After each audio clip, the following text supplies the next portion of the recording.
Welcome back to another episode of games you must play before the Switch goes away on the Strawberry Jacuzzi. In the last video, we covered three phenomenal titles, including the nearly perfect Metroid Prime Remastered, the adrenaline pumping Astral Chain, and the often forgotten Resident Evil Revelations. This week, we're back to discuss another round of three outstanding pieces of software that you may have missed out on.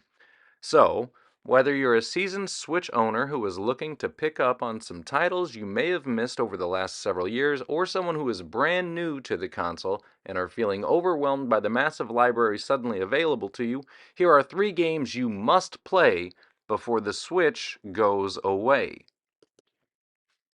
AI The Somnium Files is a 2019 murder mystery visual novel slash point and click adventure game developed by Spike Chunsoft. The game takes place in a near future rendition of Tokyo, Japan, and sees players taking on the role of Kaname Date, an amnesiac detective for a special forces branch of the police.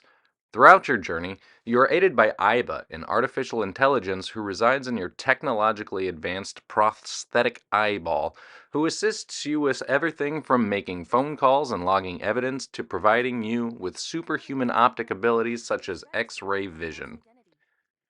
Split between two distinct segments, those being visual novel and a modern take on the classic point and click style of adventure games that rose to prominence decades ago, players are tasked with navigating their way through what initially seems to be a convoluted and messy storyline with numerous paths and a wide range of endings.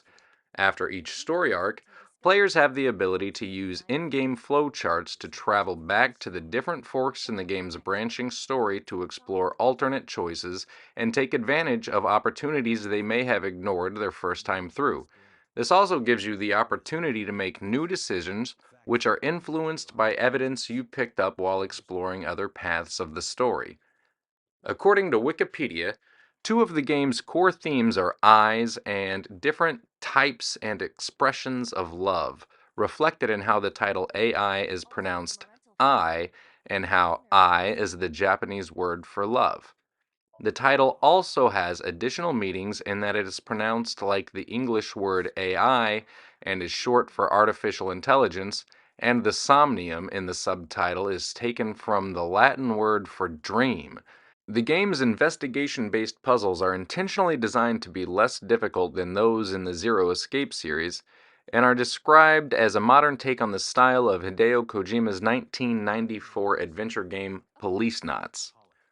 Players with an aversion to spending most of their playtime reading walls of texts or solving logic-based puzzles are most likely to have waltzed right past this gem, and the game's over-the-top and often downright silly anime aesthetic isn't likely to seem appealing to non-kotakus. If you do choose to pick this one up, however, you'll be treated to an unsettling, visceral, and often haunting experience that somehow manages to balance its sobering subject matter with its ironic sense of humor.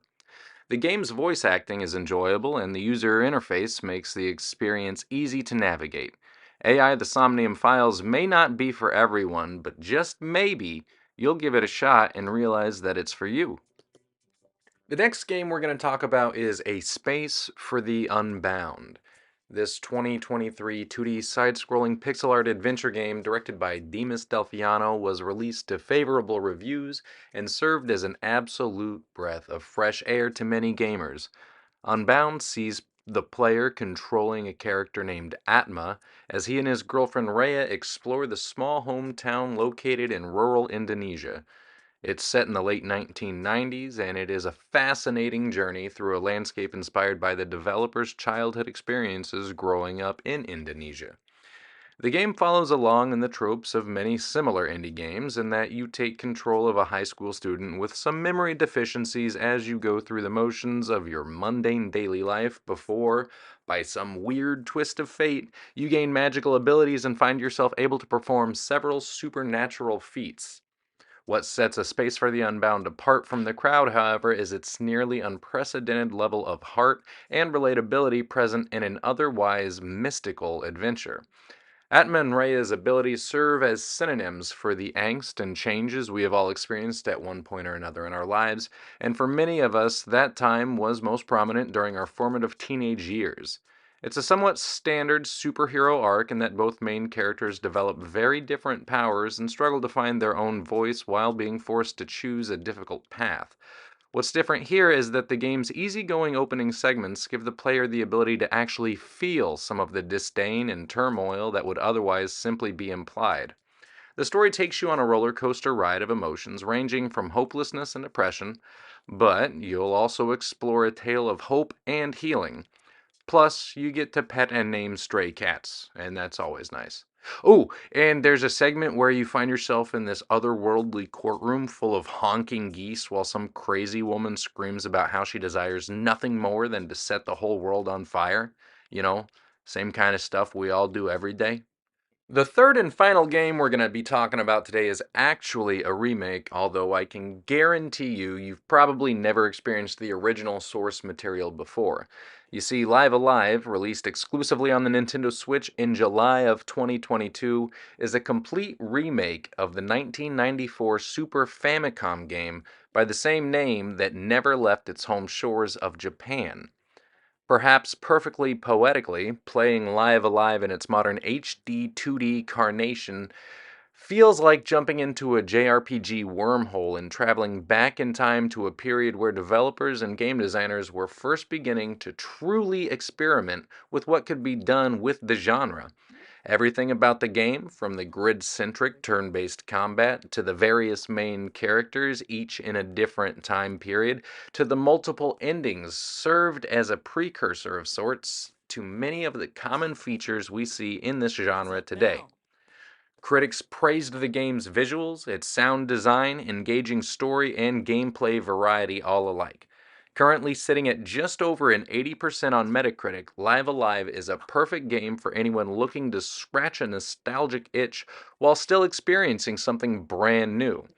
In a time when remakes and re releases are seeing unprecedented popularity, being able to play a classic SNES era RPG that was never released outside of Japan is both comforting and a breath of fresh air. And although the game's worldwide Switch sales easily topped the original's humble 270,000 copies, it has yet to break into the mainstream and is likely to hold its value as an addition to your Switch collection, especially if you manage to snag one of those coveted special editions. All right, everybody, there you have it. That's three games that are absolutely worth your time and money if you are looking for titles that you have to play before the Nintendo Switch goes away. If you have any recommendations for hidden gems, obvious choices, hot takes, or any other such input, please feel free to leave that down in the comments section below. And if you haven't already watched the first episode in this series, I encourage you to do that and check it and see whether we're still giving away those hard to find physical copies of Metroid Prime Remastered for the Nintendo Switch. I'll put a link to that down below. And remember, guys, I'm a dude, he's a dude, she's a dude, and we're all dudes. I'll see you next time.